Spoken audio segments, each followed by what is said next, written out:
I am ecstatic to be here. I know that's a good word. I was thinking of a good word to say when I got up here.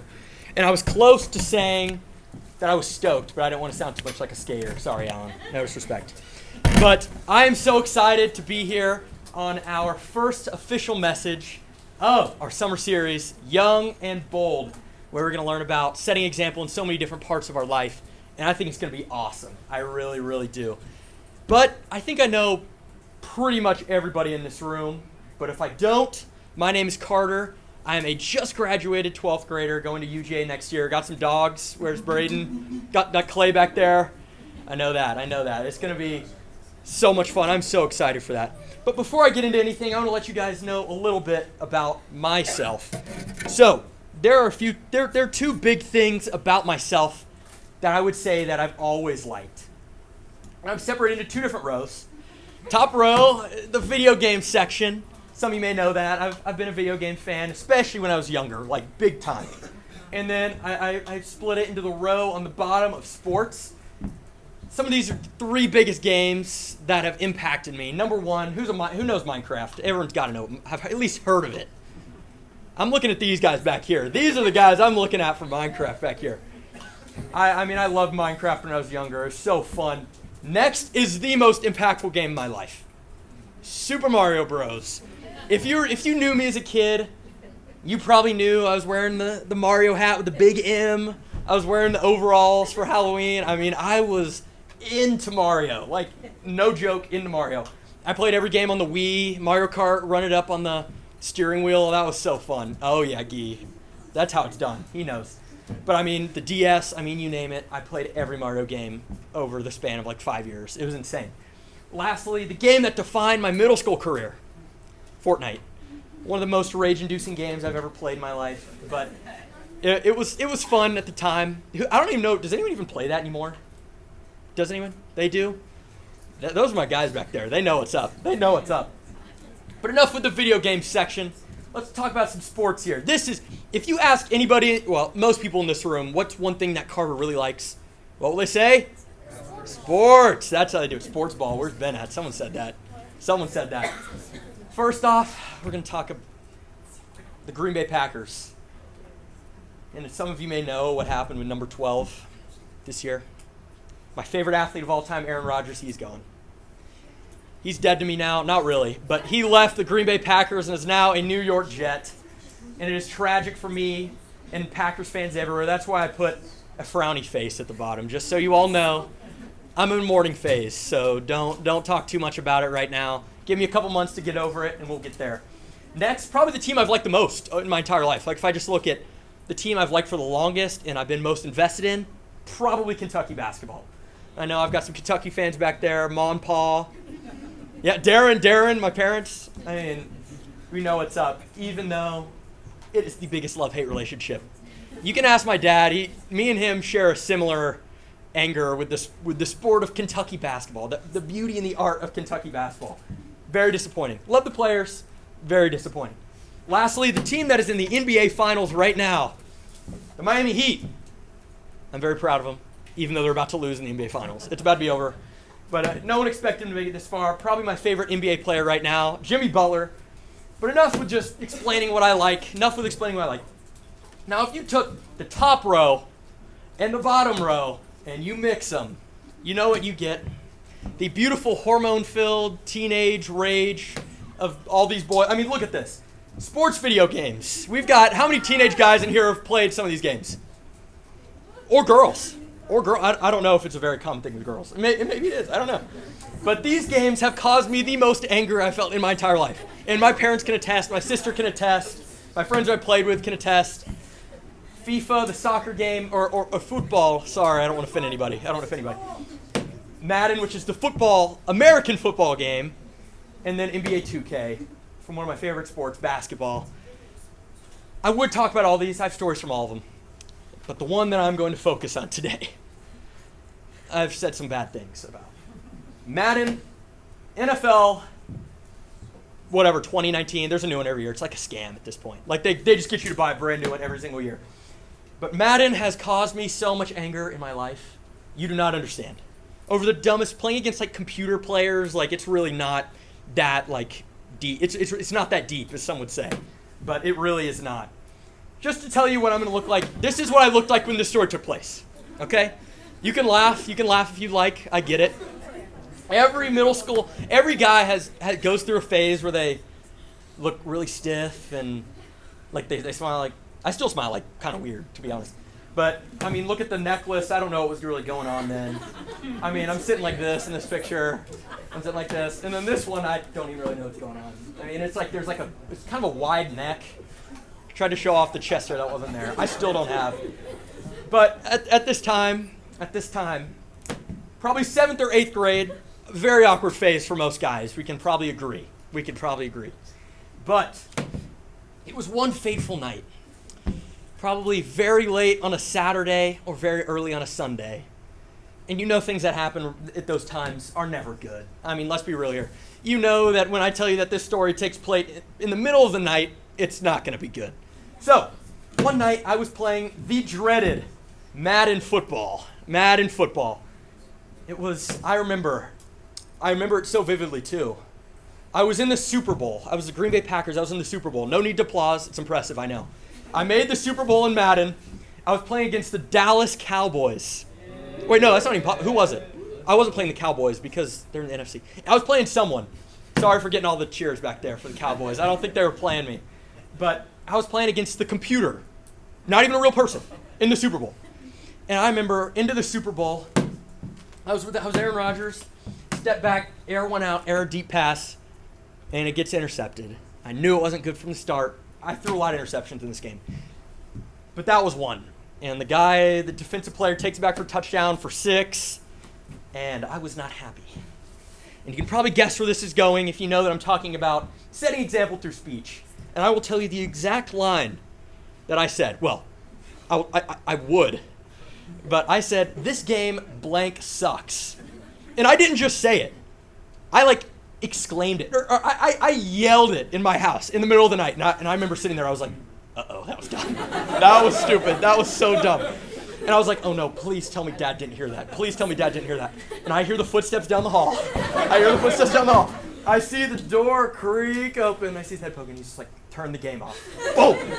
I'm like, he walks away. And I'm sitting there in my chair. I'm like, I was like, this is it. Here goes the PlayStation. Here goes the phone. Here goes hanging out with friends. I'm done. I'm such an idiot. I am the biggest doofus of all time. And I'm just sitting there, turn off the TV. Hard to fall to sleep that night, but that's where I'm going to leave it for now. And I'll give you credit. You're allowed to laugh at me at that story. That's why I told it. That's exactly why I told that story. You're allowed to make fun of me for that. But you can't judge me too much because we've all been here. Can we agree? We've all been in a situation. Maybe it wasn't a Madden situation. I mean, how many of you are raging that bad in the middle of a night in a Madden game? I can't say all of you have. I bet some of you have, but not all of you.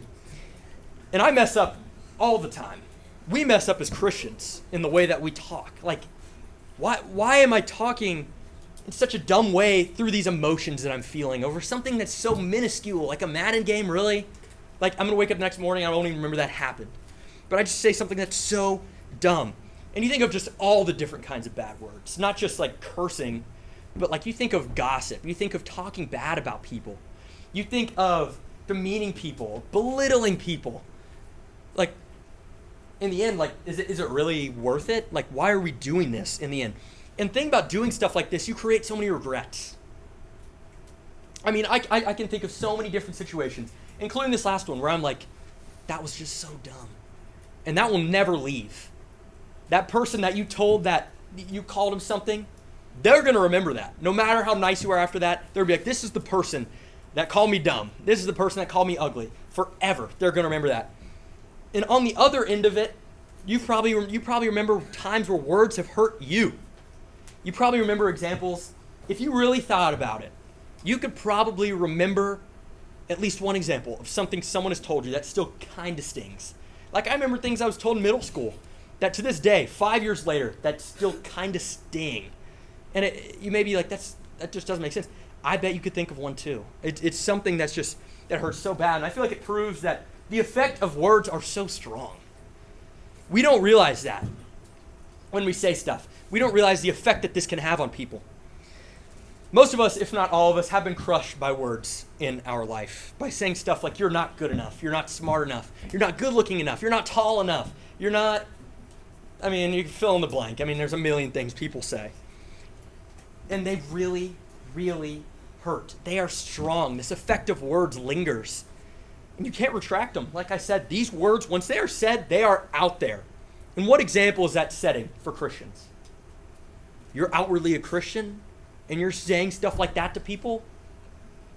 What does that make you look like? It makes you look very hypocritical for what we're trying to be as a Christian. One of my favorite verses of all time, I've liked for the last couple years, and I've tried to live by it, but I fail. But it's something that I just love to read. Romans 12:2. Don't copy the behaviors and customs of this world. Behaviors and customs can be things, like I said, gossip. Can be just using bad words in a bad light. Using words that demean people and make them feel weak and small. Things like that. But let God transform you into a new person by changing the way that you think. You can think more like him. Think more like Jesus. The way that Jesus came down to earth, you know how he talked to people? He talked to people pretty stinking good. And when we conform, you know what we're doing? We're pretty much doing the devil's bidding, as it really is. Same with all sin. But these words push people, these bad words can really push people away from Christianity. And that is something that's just, you notice it all over the world nowadays. You look on Twitter, you look on Instagram, you look on Snapchat, TikTok, YouTube. It's everywhere. Politics, sports, movies. It's literally people argue about every single thing that is possible. The way that we speak can hinder someone's view of who God is permanently. There are things that I remember that I've said to people or about people that weren't Christians, and if they heard that or did hear that and I told them that I was a Christian, they would be like, I'm not being a Christian. That's weak. That's literally not what you're supposed to do as a Christian. Christians always outwardly say we need to love and support and be kind at all times. And we won't ever be perfect at that. But when someone like me doesn't ever get better at it, you just keep doing the same thing over and over, and you don't get better, that can hinder the way that people see God and Jesus. So far, I've made words seem like they're kind of a scary thing, if I'm being completely honest. You can probably agree. It seems like something that is only to fear, which is not true at all. Words aren't something to be afraid of. As much as you can use bad words, you can use good words as well. On the opposite side of that spectrum of words, there are the really bad ones, and there are the ones that can really change someone's life for good. You may not know it, but you can change the world with your words. It's true. It really is. So, this kind of proves that the effect of words are so strong. And you know how I talked about that in already kind of a negative light. You know how I said the exact same phrase in a negative way, that the power of words are so strong. And it's true. There's a story that I remember. I wish I said it was Jess that told me, but he was like, I don't think I said that. And it was a story of someone walking down the hall in school, and someone started to walk by who was a little more maybe introverted or shy, didn't have a ton of friends, and that person was like, oh, hey man, how are you doing? And that person was like, oh, I'm doing good, how about you? And it's just a short interaction. These 4 or 5 words of asking someone how they're doing, probably think it means nothing. But you know what that person did? They came up to him later and was like, you don't know how much that meant at that point in my life. Those few little words, I wasn't having a great day, no one was talking to me, but you came up to me and asked me how my day was. That was really impactful. That was awesome. That was something, I just love that story. I've heard it a million times, but I wanted to say it was Jess that told me, but I really don't remember. This kind of leads into my next passage, right after Romans 12:2, a couple verses after. Romans 12:9 through 10. Don't pretend to love each other. Really love them. Love them like God loves them. The way that Jesus came down to earth to love us, the sinners. We're supposed to do that. Hate what is wrong. Hate the gossip. Hate the cursing at people. Hate the anger-filled rants that you'll throw at people. hate those, and hold tightly and love what is good. The words that will bring up the best of people. The words that uplift and make people's days. We need to bring those up. Love each other with genuine affection and take delight in honoring each other. When we truly show God's love to someone, this will be true. I have a few examples of words that we need to use, that we need to make a priority in our lives, that we replace these negative, bad words, I guess you'd say, with something much more powerful, something much more uplifting. And these are all things that you know we need to do. I mean, it's told us all the time. We know we need to do stuff like this. First, motivation. You're in a basketball game. For those of you who like sports, you're in a basketball game. Someone misses like 4 straight shots, and they drive down, don't shoot a layup because they're nervous, and you're like, dude, take that next time. You got that. We know you got that. We know you got that. Take that next time. Take that layup. Giving people this confidence can really change an outlook on life, can really change someone's trajectory in life. Similar to that is affirmation. Think of the most popular, most talented people in the world. They were affirmed at some point. The most popular artists, singers, athletes, actors, you name it. They were at some point affirmed, or they would not be where they are today. And imagine if everybody in this room were affirming people's God-given talents. You don't know what we'd be sparking in the world.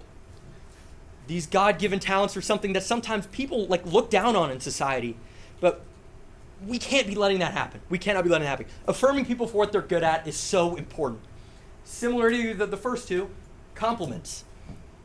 Girls, if you notice someone has new nails, I'm not too familiar with that. But if you have to know someone has new nails, you're like, oh, I like your new nails. Those are cool. Those are cool. Someone gets a new haircut, they're like, oh, I like your new haircut, you know? Someone gets a new shirt, I like, dude, the new shirt. Trent, I like your new shirt. How about that? Compliments can really make someone's day. I remember compliments I've gotten in my life that are just stick with me about what I've done. I have things from all of these that have stuck with me in my life, but compliments really do stick out and make someone's day. Lastly, if you really love someone and you want to help them, you share your faith. Not in a necessarily pushy way where you're trying to force your faith on them, but if you really love someone, you can teach God's true love to someone. You know what I mean? If you want to teach someone what it's like to be loved and show them what it's like to be loved, you teach them about God. Because when nobody else in this world loves you, guess who does? Tell me. God loves you. Exactly. No matter what. And I have a great story that kind of leads into that of one of my good buddies. This is a great picture. But before I get into it, I want to give a little bit of background for this. So, this is something that we like to call a cultural dinner. Because we aren't very cultured people, so it's nice to get out and understand other cultures and eat out at places where we may not have things that we usually have.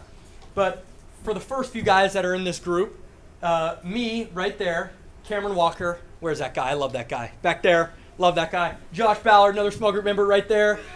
Fellow apprentice, love Josh Ballard. And Owen DePriest, who is, in my heart, still part of our small group, even though he's moved on to college. There he is. There he is, Owen DePriest. I love that guy. Same with Ben Patterson. There he is. Everyone knows Ben Patterson. Everyone loves Ben Patterson, my small group leader. Mr. Michael Walker, Cameron's dad, great guy. You got to know him. He coordinates all these fun events. And then right here, Malhar and Riley, correct, Owen? Yeah. Riley, two of Owen's roommates who he's known for a long time. But I really want to focus on Malhar for this story today.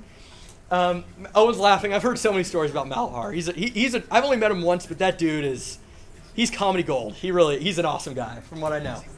And Malhar grew up in a very strong Hindu faith family.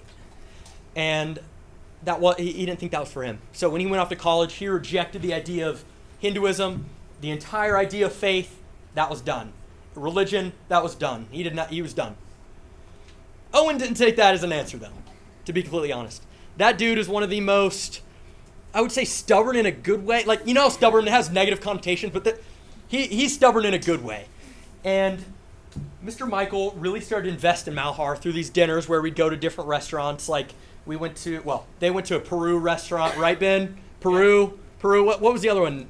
Nigerian? Ethiopian. And then we went to I went to West African. It was an experience. But Michael Walker took a big investment into Malhar. who needed a mentor in his life. He wasn't as close to his family anymore. So Michael and him started to go to dinners, and Mr. Michael was trying to be a good father figure in his life. And at one of these dinners, he was like, I know Owen's a Christian. And I was like, what is that supposed to mean? Michael asked him, what, how do you know that? He was like, Owen doesn't cuss. He lives like how I think a Christian should live. Because one thing that Malhar just was so against in all religion was the hypocrisy. And that's something that's so tough for me. And it's something that's so tough to beat as a Christian group. As a family of Christians, it's so hard to beat that because we're broken people. We're not going to be perfect. But when we don't strive to be perfect, we just look like hypocrites. We don't practice what we teach. And I mean, it's just so powerful to hear that from Malhar. And he was also like, he's not pushy about his faith, but he will share his faith if you ask him about it. And just seeing that someone that I've been so close with my entire life. Owen was one of my classic best friends leading up in my life. And just to see someone like that can do that is so inspiring. It means so much to know that someone that I am so close with can really be what a Christian is. And I'm not saying he's perfect, but it's how he speaks, he's pretty stinking close. If I'm being completely honest, he's pretty stinking close. He's good at it. But one thing that's so powerful about this story is the final thing. At the end of one of Mr. Michael and Malhar's dinners, Malhar was like, I'm considering exploring Christianity. And when I first heard that, you don't know how powerful that was for me. Like, it honestly kind of made me emotional. Just to think that someone that I've been so close with can do that to someone who is so against all parts of faith, religion. He's done with it. Bad experience, he's done with it. But one person feeding into him and inviting him to a dinner with a bunch of Christian guys, what can that do? It is so powerful, and we fail so much at that, and that's something that happens. But we need to be the example. We need to set this example in the world, and I'm saying this from past experiences and failures. I'm coming at you today from being the worst of us. I've struggled so much with how I talk to people that I've had to work on it so much, and I'm so far from being good at it. And I'm telling you this from something that I just think that is so important that needs to be said. When you don't set this example, what does that make people think of Christianity? When you don't set this example of using good words and uplifting people like Jesus came to earth to do, what is that doing? Nothing good. I can tell you that. Definitely not bringing people to Christian faith. And I think that we need to do the exact opposite. That positive uplifting needs to be us. Every single one of us. And imagine if every single person in this room was like, I'm going to give 10 compliments to just 10 different people today. Something that literally takes like 20 seconds out of your time. Like, it's like, oh, I like your whatever. Something like that, Literally takes 2 seconds per one. 20 seconds in total. And what's the worst that comes out of that? Is someone going to be like, oh yeah, Camp came up to me and told me that he liked my shirt. What an idiot. Like, no one would do that. No one would do that. It really is not something that has any bad after effects. And I just don't get why we don't do it more. Why do I not do it more? Who knows? I don't know. I really could not tell you. One thing is, you can't change the past. Ending my story. I was sitting there after I turned my PlayStation off, staring at a black screen for a couple minutes. I'm like, this is it. I'm an idiot.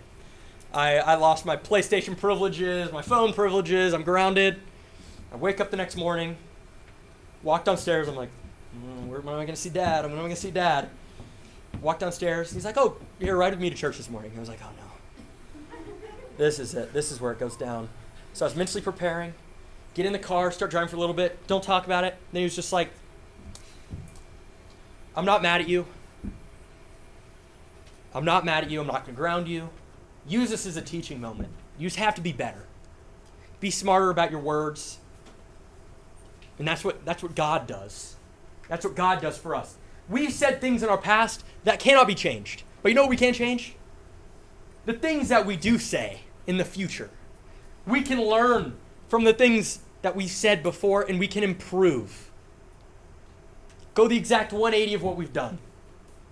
And that is something that will, if just this one group did it, we would change half of Georgia. It's crazy the reach that if you start being so positive, you will change a crazy amount of people's lives. It really will. People's days, weeks, months, years, it will change so much. It will change so much. And lastly, if you weren't paying attention to this entire thing, I get it, whatever, you're tired. It happens. Remember this one thing. The effect of words are strong. So be one to change the world. You may not think you have that power, but you do. You can change the entire world. You really can. You guys may not believe me, but it's true. Your words can change the world. This positivity is so uncommon in this world nowadays, and you see someone who can be a bright light that will change someone's day, someone's week, someone's month, like I said. People will remember that for their whole lives if you do this. And I think that is so powerful. So I'm going to challenge you guys before I'm done here. I'm going to get out of your hair in a minute. But I challenge you guys for the next week, compliment 10 different people. And each day. Compliment 10 different people. You will see at least 10 people a day. Probably, right? Whether it's a family member, a friend, a random person walking down the street, someone I guess you won't be at school. Maybe you will. I'm no judging if you're at summer school. But if you're at summer school, share it at summer school. But if you do that, you will change someone's day, and you will set the example of what being a Christian is really, really like. So, today in small groups, we're going to try something a little bit different. Some of you may remember, raise your hand if you remember what Annabelle did last summer for her, not many of you, I guess. The motivational circle or encouragement circle where everyone, guys and girls split up and guys sat in a circle, and it would be on each person. And each person would get a time where anyone in the circle could say something about them that they thought was so awesome about them. They were affirming something, encouraging someone. That's what we're going to do tonight, just to put this practice into work. And I think that is so powerful. That made my night, I can tell you that. When people were telling me stuff that they really thought they liked about me, I hope they did actually like about me. But before I get off the stage, I just want to pray for all of you. So if all of you would bow your heads in prayer with me. Dear God, thank you so much for the love that you give us, Lord. I pray that this helps to inspire somebody to use their words to set an example of what a Christian is supposed to be like, to shine your light so all can see it. Lord, we love you so much, and we thank you for everything you've given us. And I pray that you can help us be better. And in your almighty name, we say amen. Amen. Thank you.